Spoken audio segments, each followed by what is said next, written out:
Welcome back, everybody. I'm your Director of Programming and host for today and tomorrow for the webinars for the Brooklyn Antiquarian Book Fair 2020 Virtual Edition.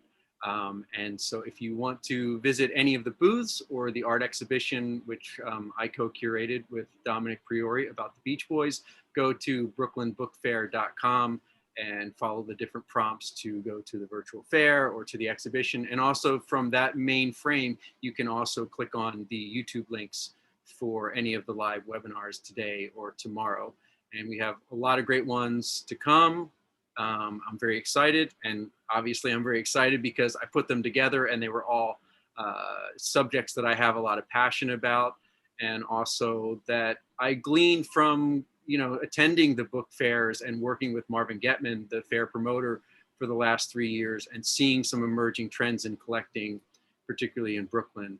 And so I'm particularly excited about the one that we have right now with Brian Cotnoir. And I just wanted to tell you a little bit about Brian. Here's one of his new zines on alchemy. Today's talk is titled Alchemy and Dreams, the Lunar Realm. And about 5 years ago, I was working on a graduate thesis about the 15th, 16th century late Gothic artist, painter, printmaker, Albrecht Dürer, German printmaker and painter. And walking around Brooklyn, I was surprised, and I'm not sure why I was surprised because you find all kinds of things in Brooklyn, but I was in Bushwick and I walked into a magic shop and I saw all these zines about alchemy and the golem and esoteric subjects like the Kabbalah and this one, which wasn't out yet, but about the symbolism of color. And I immediately was drawn to it, picked this up and said, this is going to be inspiration for me to keep going with my project, because if I'm living in the 21st century and fascinated with a lot of these old esoteric subjects, then, it's sort of happy accident and again, not surprising that other people are. So Brian is much deeper into his research of alchemy than I ever was. Though I have to say it was sort of serendipity that I was walking my dog this morning and I ended up finding this book, Ludwig Wittgenstein, Remarks on Color, which is also mentioned in Brian's book. And you can visit his booth.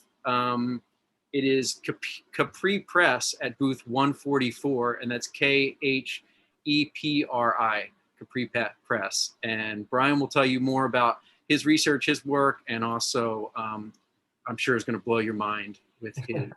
So without further ado, take it away, Brian.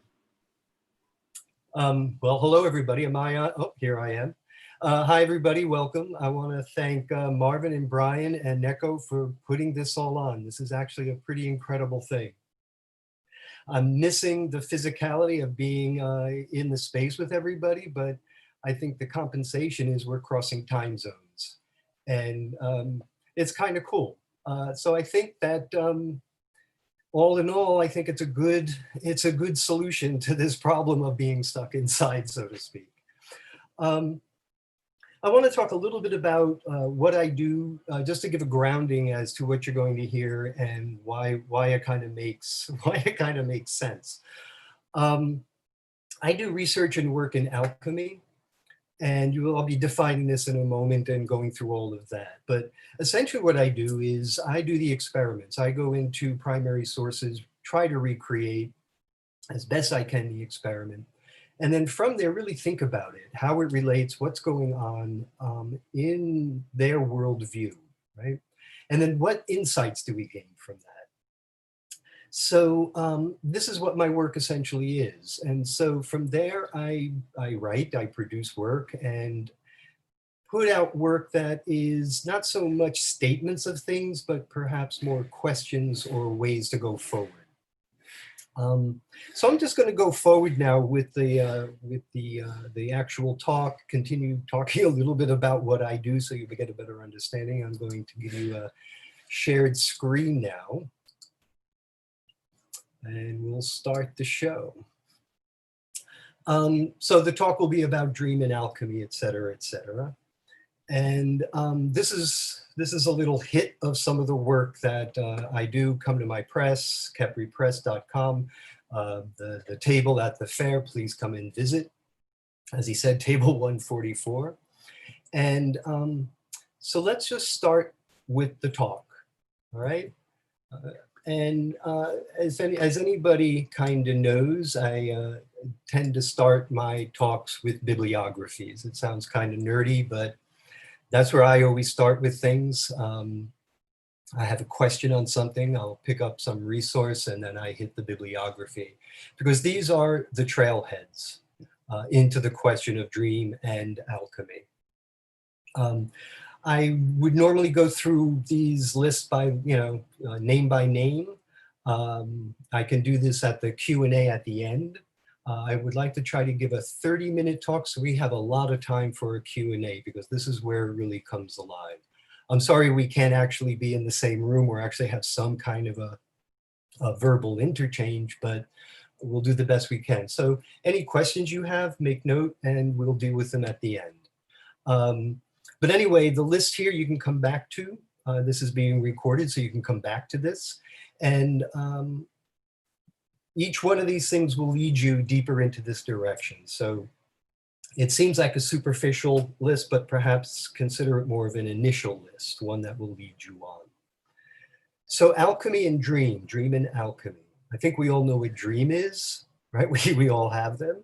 Alchemy is another question. So let me, all right, why and I go, there we go.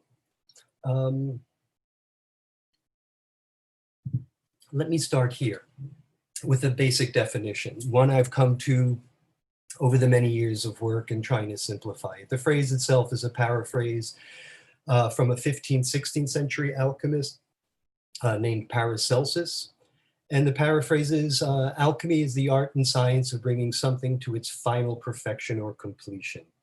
I'll break that down in a moment. And it's also the practice of the ascent of the soul through descent through matter and the various formations of matter. And in this, it's also a dialogue with the cosmos, both inner and outer, both material and immaterial. And it engages all ways of knowing in all channels. The images that you're seeing here are results of some work that I've done. The upper right is a crystal. It's actually pennies turned inside out, American pennies turned inside out and crystallized. That's a little something for the fellow travelers. Down below is a little bit of oil of gold, and then a work on the Platonic solids and the theurgic things. So through this is the dialogue with matter. This is the dialogue with the cosmos. You probe the world through matter.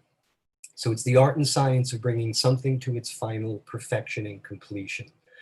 So that something can be anything. And in traditional alchemy, that's bringing lead into gold, perfecting lead into gold. It was seen, all the metals were seen as a spectrum of existence.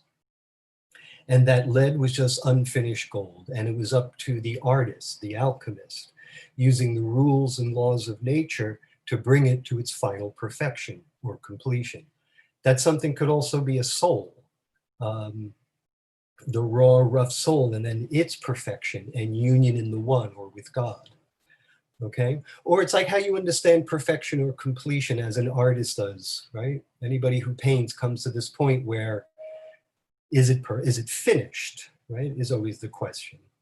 So there's this idea of alchemy, the idea that it's also ascent of the soul through descent through matter is what makes alchemy rather distinctive. And as I said, it's a dialogue with the cosmos. So what was that cosmos for the alchemists? Let me show you. They mapped it out, actually. On the left, you have the Ptolemaic universe, Earth in the center. It's earth, water, surrounded by air, fire. You see the moon, Mercury, Venus, Sun, Mars, Jupiter, Saturn. Okay, that's how that was viewed. And then the microcosm, the body, also had all these links as well. Okay, so this is the world view. Now, these were experienced, Okay, that centered universe was experienced. There's a work by Cicero, or Cicero, as my Latin tutors would have me say it, from the Republic, and it's known as the Dream of Scopia. And in it, he has this dream of seeing his grandfather, and his grandfather was this great Roman leader, et cetera, et cetera. But all of a sudden, he finds himself outside sort of the universe. He's looking down at the earth, and in the image on the left, this is from the zine, that's supposed to be them up there in the upper left, Scipio and Scipio Africanus, his grandfather. And what he says is like, his grandfather says, stop looking down below, you know? It's like, yeah, your house is down there. Yes, you can see it, but no, look where you are. And all of a sudden he realizes he's outside the universe looking in, and he sees the planets all the way down to that tiny little dot of Earth, right?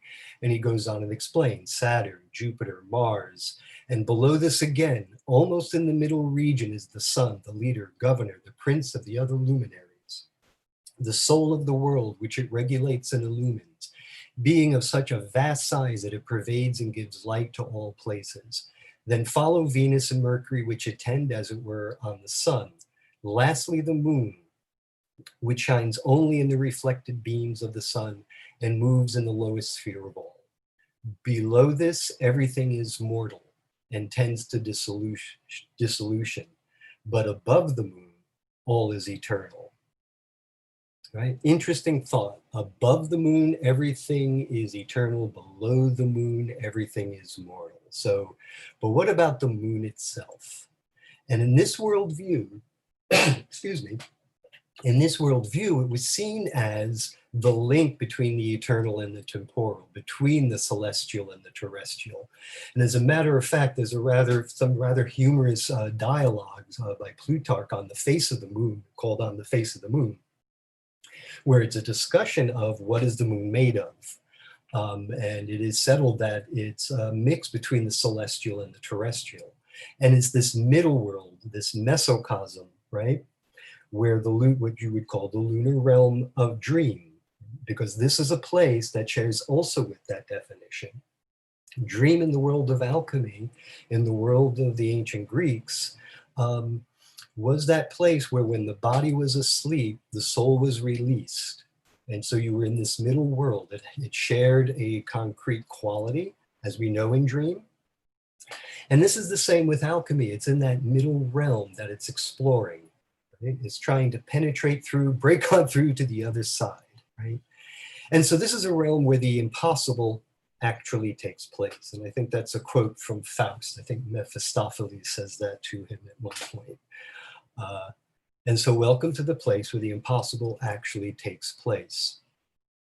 The image on the left is from a magnificent manuscript called The Splendor Solis, which is all about the great work, the magnum opus. And the way I want to look at dream isn't from any particular viewpoint or psychological viewpoint. I just want to start with what we know about dream, what we can say we know, right? What we've all noticed.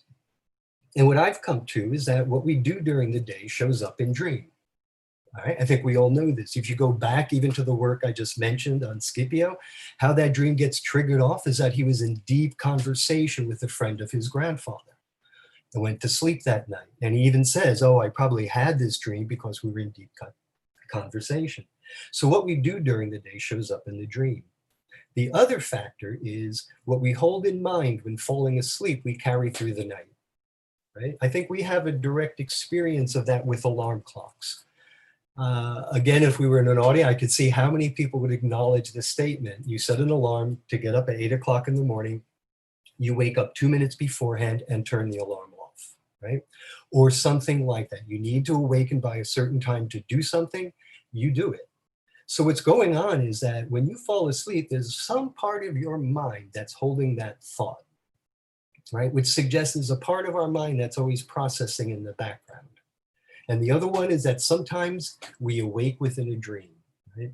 Whether we've all had that experience, right? A dream within a dream within a dream. The other one, perhaps that's not so apparent, but one that has become apparent through my own work, is that the dream points in two directions. We have the sense of when we fall asleep, we have a dream, we come back out, we go, whoa, I just had the weirdest, I just had the weirdest dream. And you bore your friends with the tale and off you go, right? Or you analyze the dream. There's a problem that can be solved. So we bring it into the day world. There's another one that is actually starts to make itself more apparent in alchemy, where it points deeper into the night world, right? So these factors are the basis of working for dreams in alchemy, and perhaps in any creative endeavor, really, because when you think about it, you can do this. So here it is, taking the dream into the day world, right? Through dream incubation and interpretation. This first started as a kind of a written text and a written method with Hippocrates. And for the ancient Greeks, they used dream incubation for healing, right? Asclepius was a god of medicine, and Hippocrates, one of the early founders of medicine as we know it. And the method was you slept in a temple of a god, pose your question or problem with the proper offerings, etc., then sleep and dream. Either the god would appear in your dream with the solution, or the priest of the temple would interpret the dream as a message from the god, okay? So that's one way, right? You would bring this out into the world, enact those solutions, and find healing, much like psychotherapy and all these other things. There's another way that you bring it into the world, and you use it for initiation.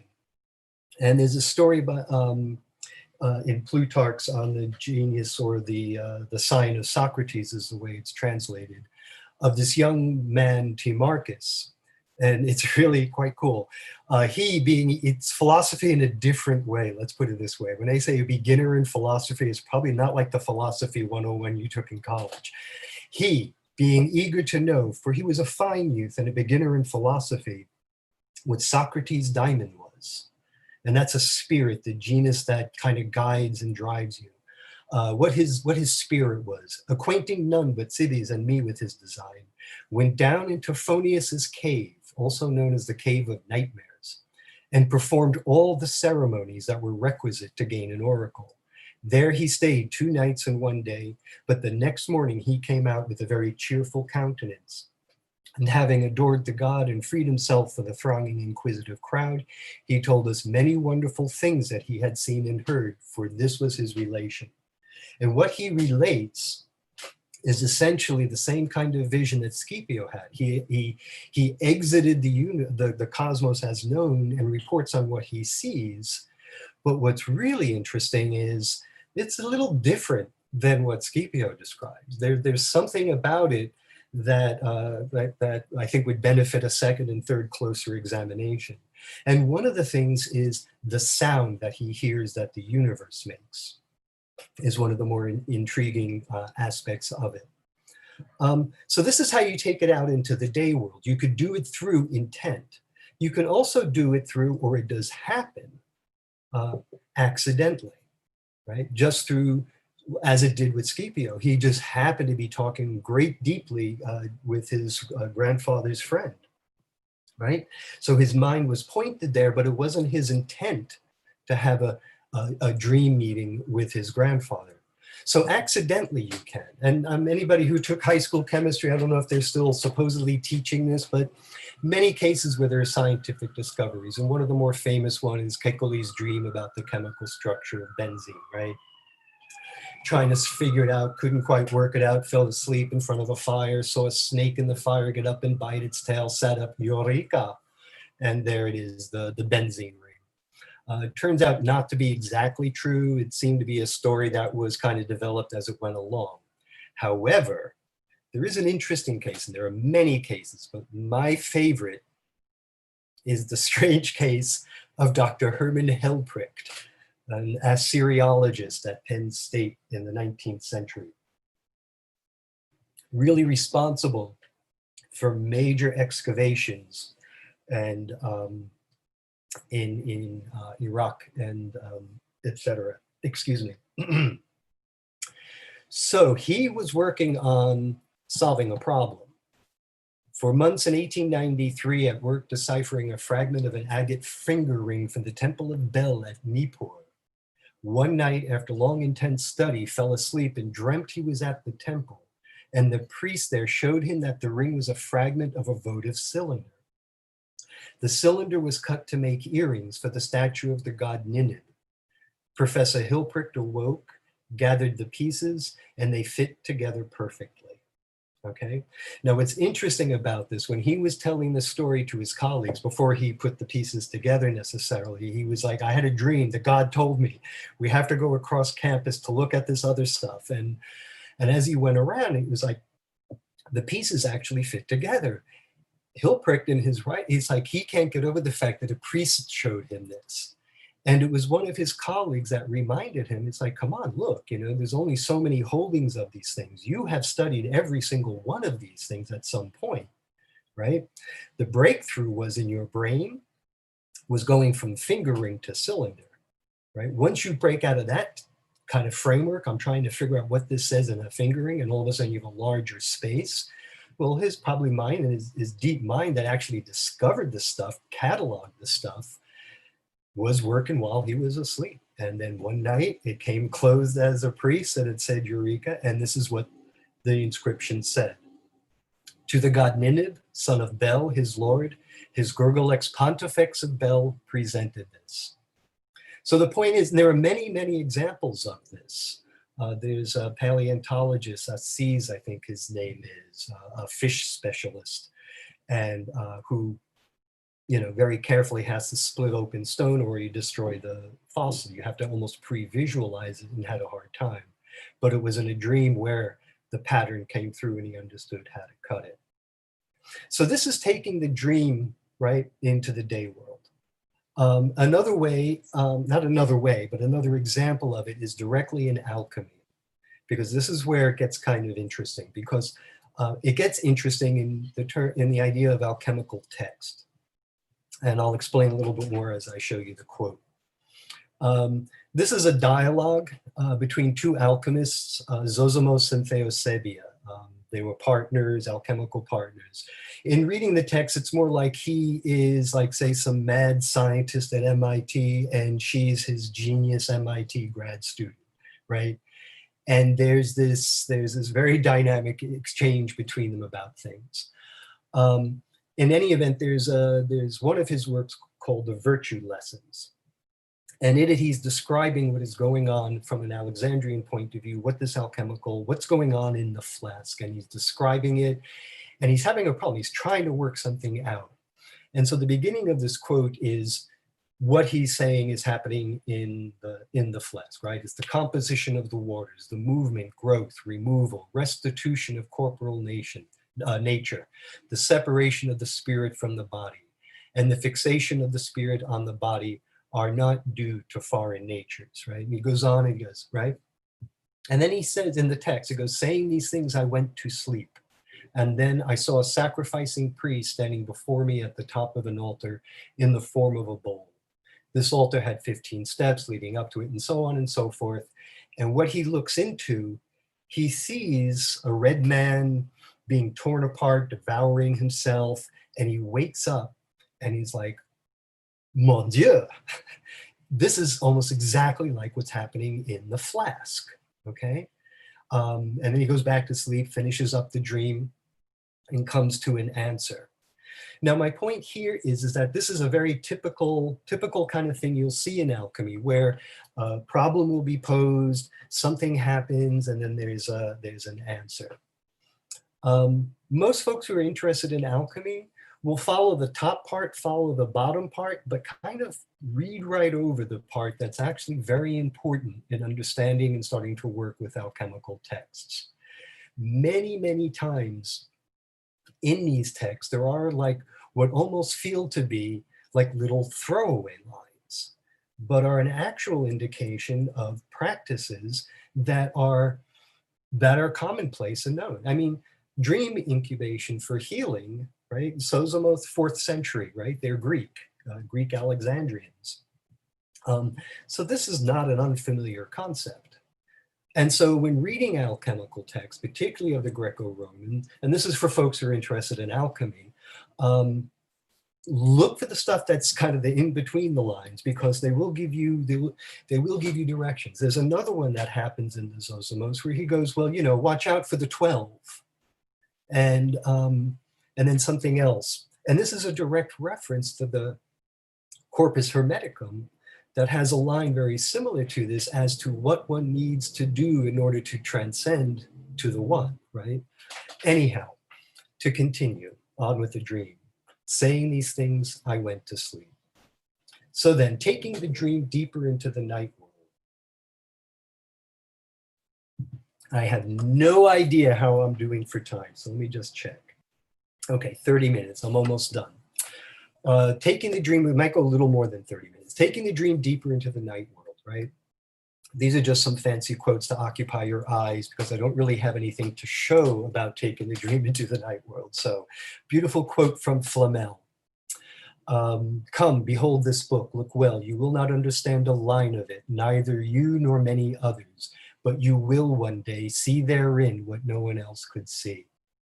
And he's showing him a book of images. And this is a dream book.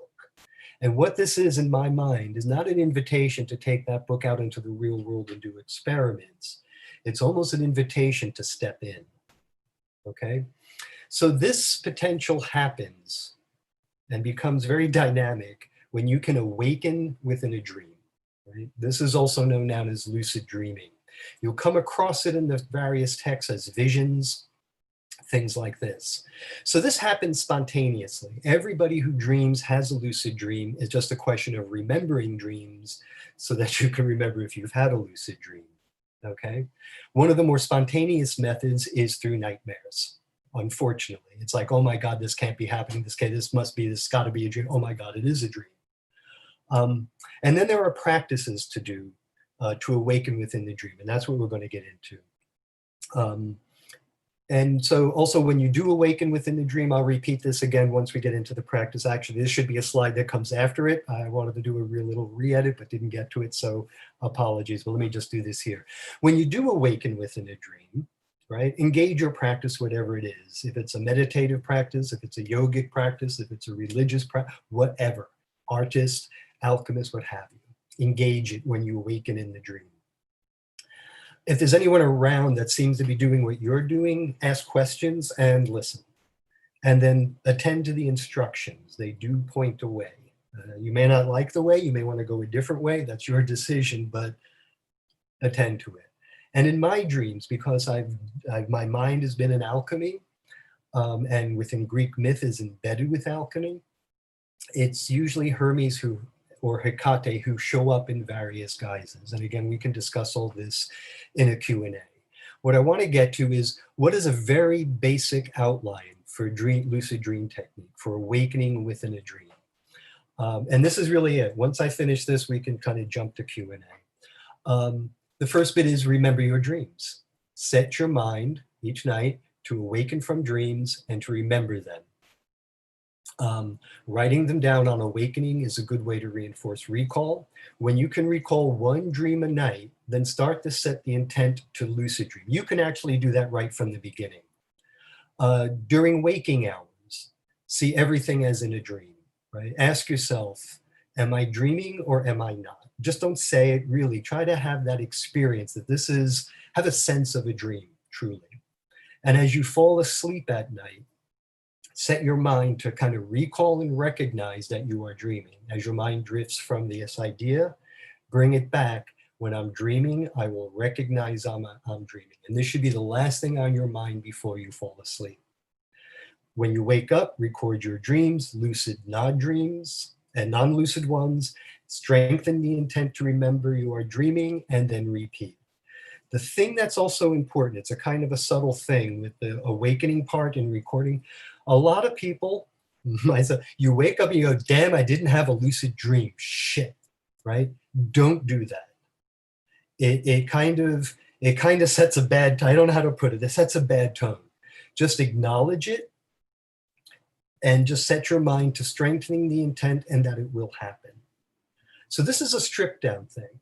The other thing I would say before doing all this, before going to sleep, if there's any sort of quote unquote protective, bedtime prayers, visualizations, or what have you. It puts the mind at rest. If you've had any arguments, put those aside. Try to draw a boundary. So as I said before, what you start with at night is carried through. You want to draw a boundary between the bullshit of the day through forgiving, acknowledging, whatever you need to do. Draw a boundary around that, go through this process, and within about 4 to 5 weeks, if you do this every day, you will start to lucid dream. The thing what I'm saying is that I'm no kind of like mystic dream warrior and shit, right? It's the thing is, if you want to do it, it will happen. I fall out of it most of the time. So when I intend to go back to it, because I have a practice of it, it'll take me a couple of weeks. But the main point is to keep going, okay? I think I might have, yes, and one more little bit of advice, and this is true. Remember, Hermes and Hecate can help, but trust Hecate more than Hermes. He will lead you astray sometimes. Okay, I am going to come back on camera because I think we're going to switch out of this, stop the screen share. And I just want to remind folks before I get out of screen share, what's happening here? Why is it? Oh, I see. I need to be, here we are. Just reminding you about my work, the table, the book fair, et cetera, et cetera. Just don't stop by my table. I mean, do stop by my table, but do check out everybody else's. There's incredible stuff here, and there always has been. What's really nice about it is you kind of don't have to fight a crowd to get to the table sometimes. So I'm actually seeing a lot more than I've ever seen. All right, so I'm going to stop sharing. And I guess we are, I don't know where we are for time, but I guess we're ready for, I'm ready for a Q&A if you guys are ready for a Q&A. Comments, ready. et cetera. Let me take a sip. Go ahead. I've been drinking coffee while I was off screen the entire time. Uh-oh. Re-energized. Are you bouncing? Yeah. Well, I've got, I have more throughout the day, so. Yeah. How are we for time? We've got about 28 minutes, I see, correct? Yeah, we're okay. Okay. So I'll start it out, and then I'm going to take questions as they come in. I've got a few written down, but I'll take more as they come in. Great. Leave your questions, anyone who is viewing, in the chat to the right of the YouTube channel that you're viewing this live on, and we will ask Brian those questions as they come in. But the first thing that sort of came to my mind, because I know, you talk a lot about the kind of physical and spiritual confluence between alchemy. And I was reading some A.E. Waite recently, some books that he wrote in the early part of the 20th century, a follower of Steiner and a major author on this subject.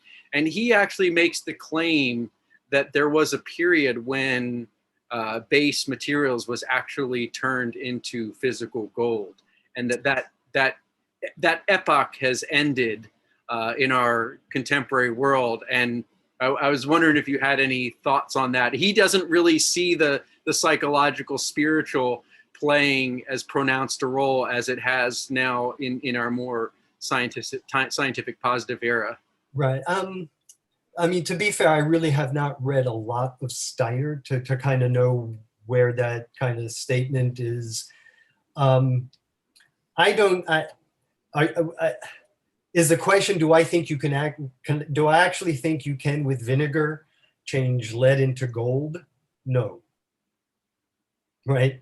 I mean, is he saying that there was a time and place where, with certain ideas, and I have no idea. It's, with all of this, in alchemy, there's a 17th century saying, per ignium, by fire.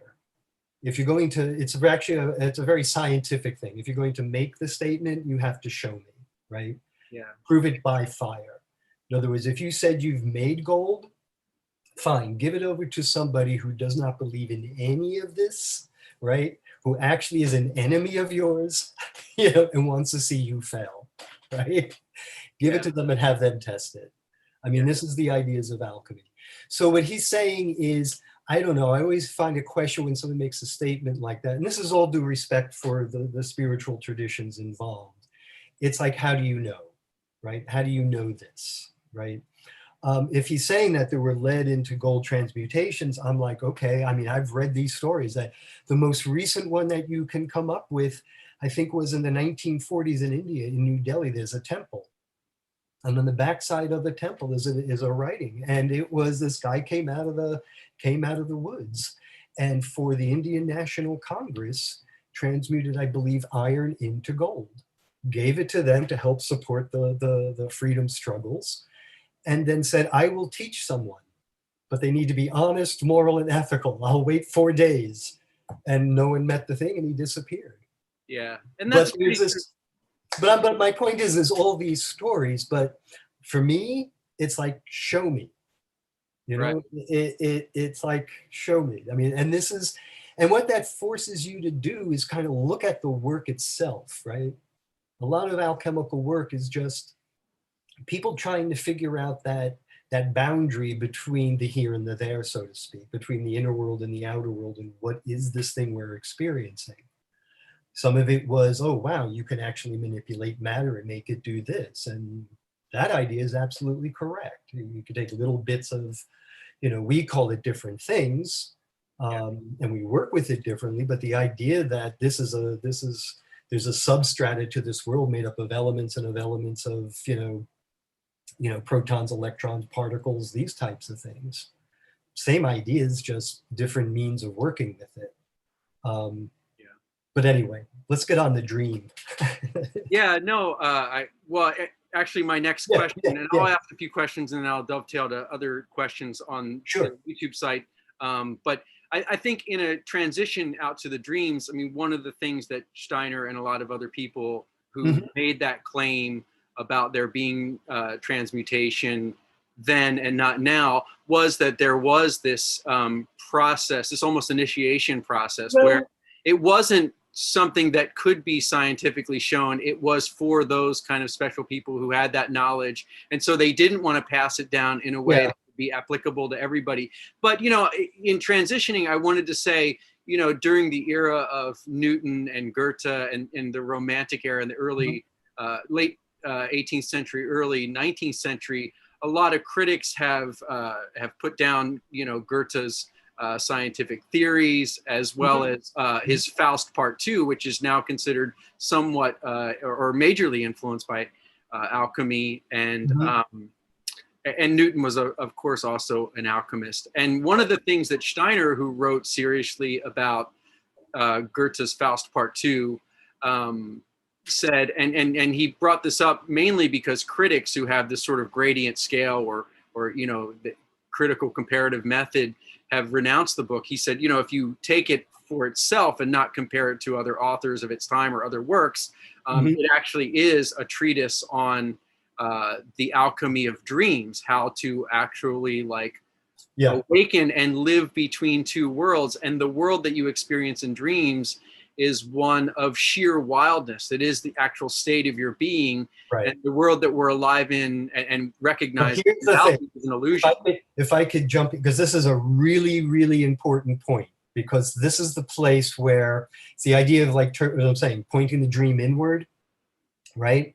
This is what I call the coral reef, where it's really, really pretty. And you can spend a lot of time there. That is the lunar realm. Right? The whole idea within either what's known as theurgy, which is kind of a magic, but for the ascent to the one or to God, what have you. Alchemy is involved in that. But the idea is the moon is the transitional point. The moon is the place where it will start to show you the way for the next steps to go beyond. I want to read something. This is actually one of the things with lucid dreaming, is that when you read these old texts, you'll come across things about when you do this, okay? And what I want to say is to try this within the lucid dream. So this is from the Corpus Hermeticum. There's a teaching about, okay, what the power of the mind, what the power of the soul is, and then what you access this. And what I'm trying to say is it's that in-between stage where it's very colorful, where it's like you want to hang out and play and you can live there. It's really kind of true, you can. But the idea in alchemy is then go beyond that. Use those tools to go beyond, not back into the world with those tools. That's good, you should do that because we live in this world. but to go deeper into this kind of ascent. And so here's what's said in the Corpus Hermeticum. It's from book 9, section 19 book 11, the little section 19 for those reading along at home. And what's said is, consider this for yourself. Command your soul to travel to India, and it will be there faster than your command. Command it to cross over to the ocean, and it will quickly be there. Command it even to fly up to heaven, and it will not lack wings. Nothing will hinder it, not the fire of the sun, nor the ether, nor the swirl, nor the bodies of other stars. Cutting through them all, it will fly to the utmost body. And this is the kicker, which I love. But if you wish to break through the universe itself and look upon the things outside, if indeed there is anything outside the cosmos, it is within your power, right?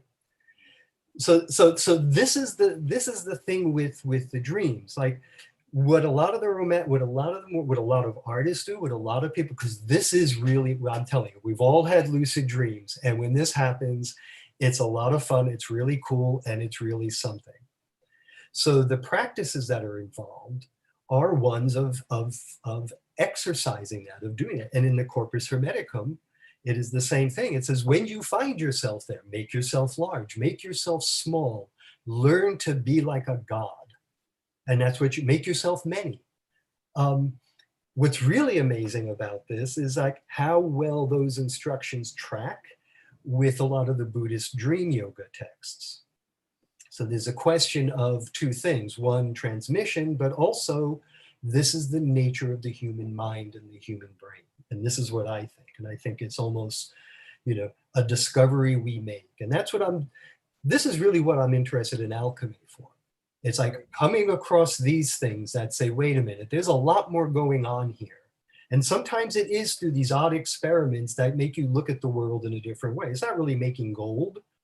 I mean, I have stuff that is gold that comes out of this process, but no goldsmith is ever going to take it from me. You know what I mean? But it produces these things. But these things are philosophical in a way, right? It is to open up the geometries of the soul, so to speak, and harmonize them with the geometries of the universe and move it from here to there.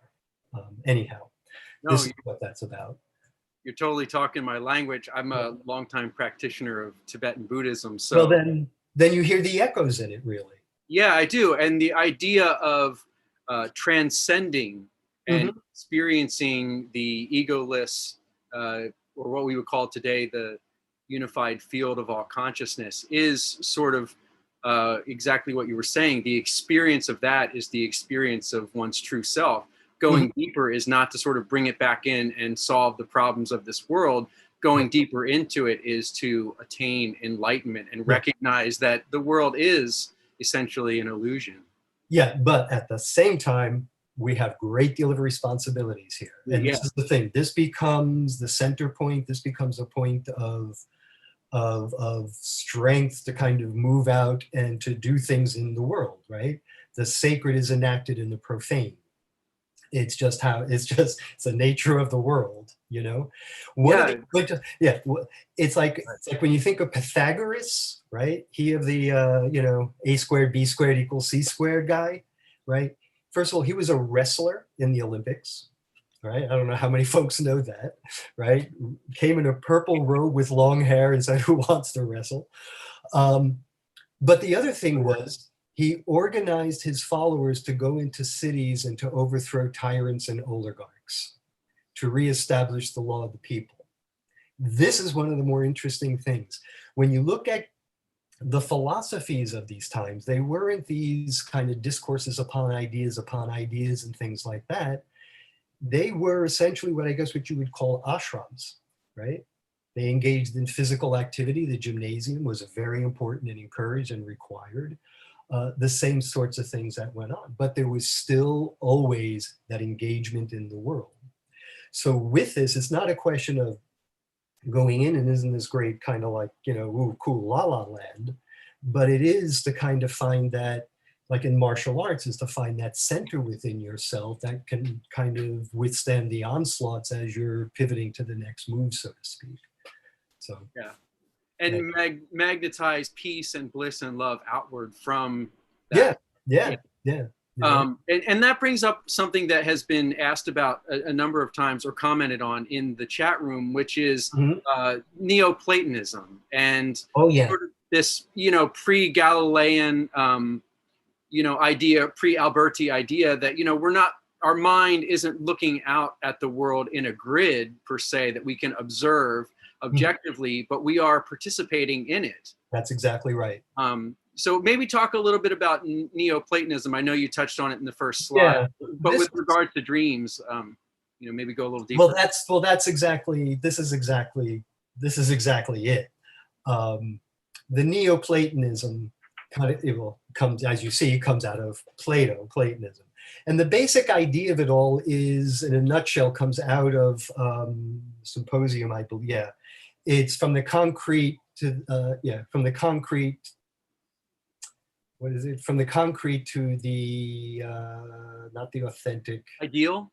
Yeah, there's a middle one. And my mind is slipping on it. It's just like one of those things, but it's 3 stages. It's basically from this outside concrete thing to this intermediary to the authentic, right? And it's all in these stages. So what theurgy does, and this is what the Neoplatonism is. Theurgy comes from, it's a Greek word meaning God work, okay? Working with, and Iamblichus is one of the key people in this in terms of writing about material and ritual. And it's through the material, right, that this ascent begins. And it's in that intermediary. It's basically essentially what I was saying down in a nutshell. And this is where the sort of the dream work kind of comes in. You'll see things in their writings where it's almost, I wouldn't even say almost, it feels as if it's more going into the lucid dream from a waking state than awakening to a lucid dream from within the dream state, okay? And this is something that will come up in discussions I've had with people, like say if we were in an actual, and people talking about their experiences, this is something that comes up. And I feel that these visions that are had, like you'll read about some of the Neoplatonists having a vision of Hecate coming, thunder, lightning, the whole 9 yards of it. And it feels as if through this ritual, through this process, they enter into this, what you could call a lucid dream state. You can call it a visionary state, you could call it whatever.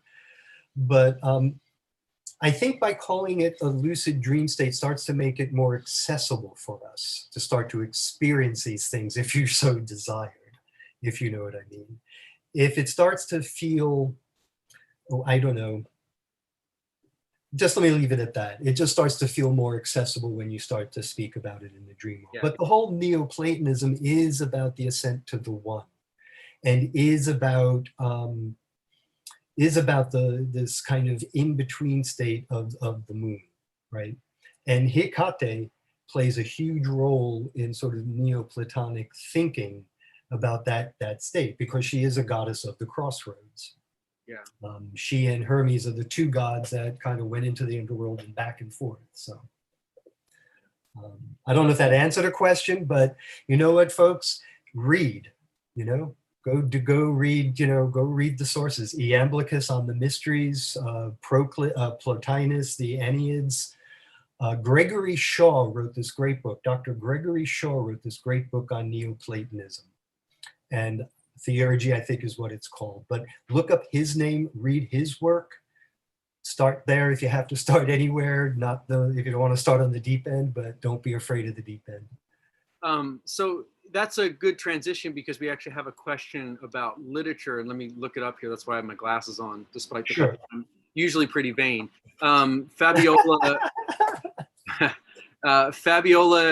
Quetzada says, can you recommend any literature that might illustrate how to incorporate the cycles of the moon, or use the moon to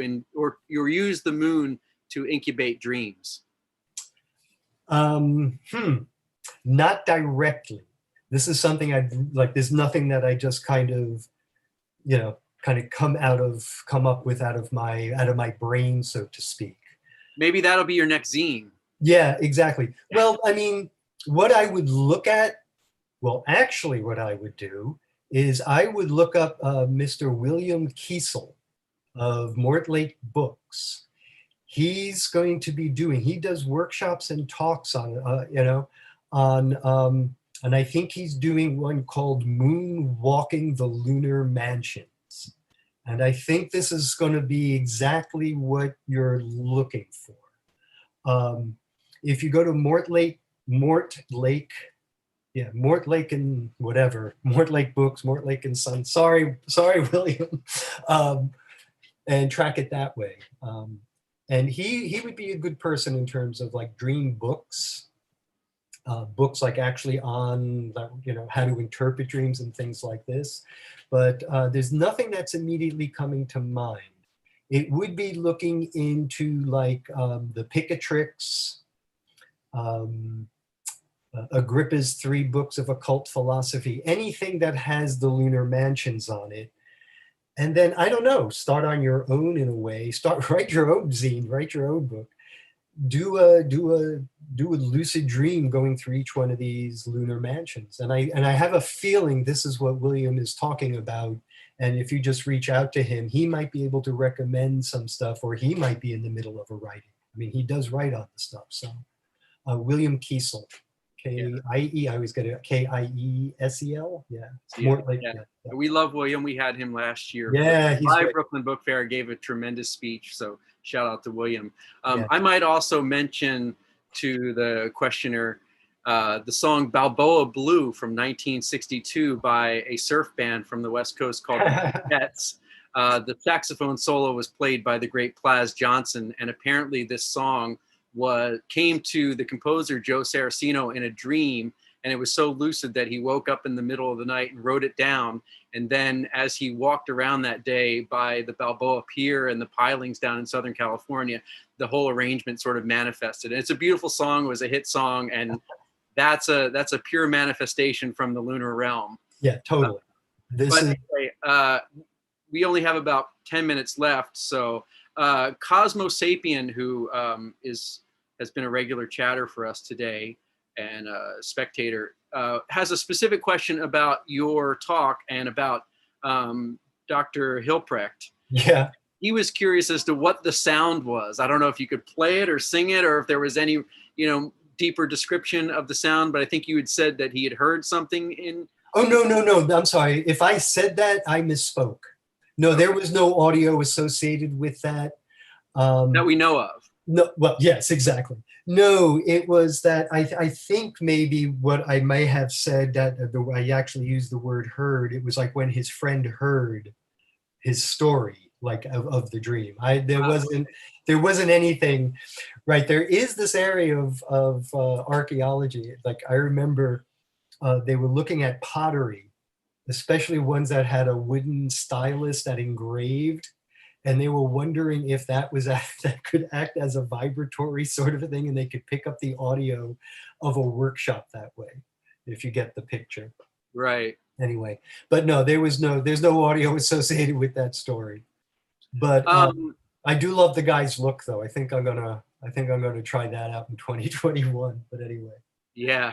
Tom Cantrell asks, is meditation in Eastern tradition related to dreaming and alchemy? And we talked a little bit about that before, but maybe you can go a little bit more into it. You do reference Jung, and I know that the collective unconscious and the archetypes would come into play in a question. Yeah, I would say that they can. I mean, because when you say meditation in Eastern traditions, it's like I can imagine, especially if like the one you're engaged in is a visualization exercise or a visualization of a mandala as the temple form, and kind of going through it and working through the teachings that you received.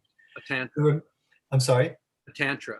Yeah, exactly. Yeah. And there are things like this in alchemy, particularly in the 17th century, and it works off of the memory palaces like Giordano Bruno, and there's another person whose name is escaping me right now as well. But if you look at, if you start there, if you look at memory theater, you start to see things that look like an Eastern, like a practice of a visualization of this cosmos, right?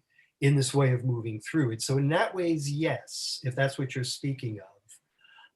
If you're talking of sort of mantra recitation, I would say absolutely yes, in the traditions of any of the great religions, right? And you know, whether it's the Jesus prayer, whether it's Dhikr, with any of it, there's always this repetition of prayer. So that works on that same level.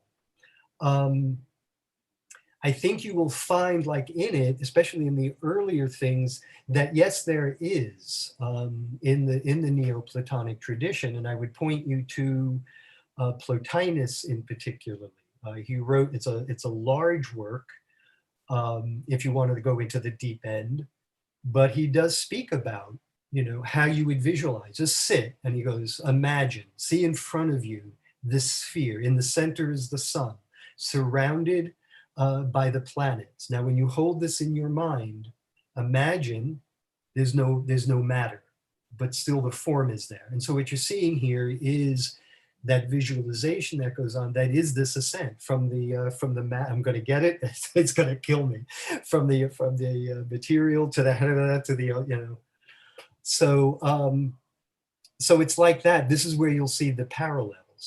I would say that your practices in just sitting and like just following your breath, I mean, that's just operating the mind. If you do that and within any of your Western traditions, it's like you're good, you know? I mean, all that's happening within the Eastern traditions is they're taking that same practice and then clothing it with their own icons, so to speak. Yeah. And it works. I mean, this is the thing about the mind and the body, is that we work with images, whether it's sound, whether it's visual. So within alchemy, it's matter.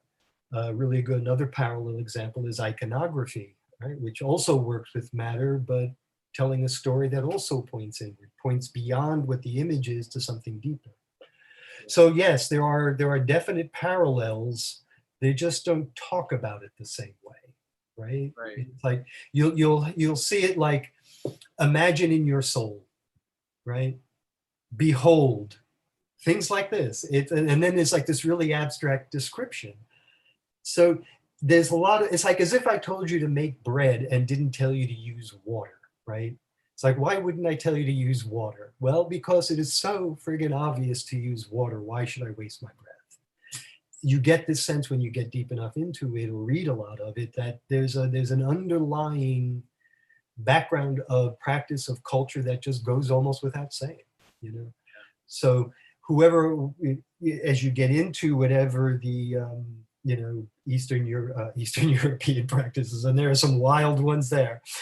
Some of the Eastern practices, whether it's Buddhism, Tibetan Buddhism, or what have you, or Hindu, or anything, it's like, look at the mechanisms that are involved as well, right? As opposed to just the sort of the forms of it. And then if you are interested in how it lines up with sort of the mystical practices of the West within the great religions, or, you know, the countercultural things starting from the 11th century on, you know, look into those. Yeah. Yeah, sorry. So we only have time for one more question. I did want to mention that our next talk is at 3 p.m. today, and it is with a Eastern European American, or an American of Eastern European descent magic practitioner, Veronica Varlow. So that will be coming up. But I did want to, you know, we had 3 or 4 questions about one specific idea that I'm going to sort of paraphrase, and this will be our last question. And that has to do with intentionality versus sort of falling asleep and letting whatever happens. And I will say that in Eastern tradition, or in Buddhist tradition at least, one of the yogas that people who are deeper into the practice are encouraged to get involved with is lucid dreaming that is intentional. And so from there, I'll just sort of give you that question. We had many, many different questions in the chat room about this specific. But that's exactly it. And that's exactly what I'm pointing to. In other words, that you can absolutely, I mean, we are all exhausted nowadays, so you sleep how you can, right? Last thing you need to do is a checklist before you need to go to sleep. However, should you wish to do this, yes, intentionality is what it's all about. And also when you, I mean, yeah, you can enjoy the ride when you awaken within the dream. And I tell you, for the first time, like when you finally get to do it or it happens, it is like, holy, this is really incredible. Enjoy it, right? Like, you know, really sink into it and get that feeling of it. But the intentionality is where it really starts to happen. It's when, as I said, it's like when you find yourself there, engage in whatever work you are doing, right? There was one I had where I woke up in the dream and I was in my studio in my lab and I was working on something. And it was like, wow, this is cool to hear. I think I'm going to get an answer. There was something else going on, you know? And that's the thing you start to pay attention to. It's not so much trying to solve that. And you wake up as rested. It's not like you had a very busy night and you wake up, I'm exhausted, I need to sleep. No, your body is completely rested as well. But the intentionality is what's really. And then also when you're there, is set the intentionality to get back there, right? Because that's a really good way to really strengthen it, is to keep planting that seed. This is great. I'm going to do it again tomorrow, be back next time. And just really, you know, it's important. That's all I have to say. It will deepen and enrich your experience of whatever practice you have. That's all I have to say. And that I'm speaking from experience. And I say, I'm not any mystic dream warrior that does this all the time, you know. It's just that when you do it, really, when you wake to it, push it. Try to do something there, right? Make it do something for you, but have it, yeah, you know what I mean. Brian, you are an absolute treasure to us who live in New York, and I'm really happy that we did this year. Yeah, virtual, this is great. You know, totally by happenstance, and you know, because of the pandemic. But I'm glad that the rest of the world gets to experience one of your talks via cyberspace. And I encourage everybody to go to Brian's booth. It's booth 144, Capri Press, and purchase his zines and books. They're amazing, and they will take you deeper into this world. And I wish I had more time to ask you other questions. I wanted to ask eventually, or I wanted to get to it, why this was so pertinent to now, but we'll have to save it for later. Well, why it's pertinent to now, find that center and get back out into the streets. Yeah, exactly. Sorry. The world's in a lot of trouble. Yeah. Anyway, so I wanted to mention a few pieces that are for purchase at the fair. In Stan Gorski's booth number 131, Stan has a lot of amazing esoteric books. He also veers into fantasy and science fiction. He has a lot of first editions of Lovecraft and things related to That's 131? 131, but he has a book by F. Lee Gardner, first edition of the Catalogue Raison of work on the occult sciences, which actually includes quite a lot on alchemy. So I wanted to recommend that book, as well as Lomaland, the Universal Brotherhood and Theosophical Society, kind of a continuation of alchemy. And that's something I wanted to also ask you about, but we ran out of time. That's a 1908 book, and that's at booth 119. So I encourage everybody to go look. And actually, I just remembered that Lomaland actually sold yesterday at the preview of the book fair. So, but you could still look at it and dream of having a copy of Lomaland someday. But anyway, Brian, thank you again. May I just interject one last little final thing? Take us out. No, yeah, okay. It's not a deep thought, it's actually a plug. So if you're in, I give talks from time to time. I am now starting to do, as you have witnessed, online talks. If you're interested, if you go to my website, I have a sign-up list on the bottom. Do that. I promise I will only send new talks and new books. And no kitten videos unless you ask nicely. But anyway, folks, really, thank you, Brian. Thank you, Marvin. Thank you, Neko. Thank you, everybody. This has been absolutely wonderful. So peace out. See you on the other side. On the other side, exactly. Be well, everybody. Thanks, Brian. Yep.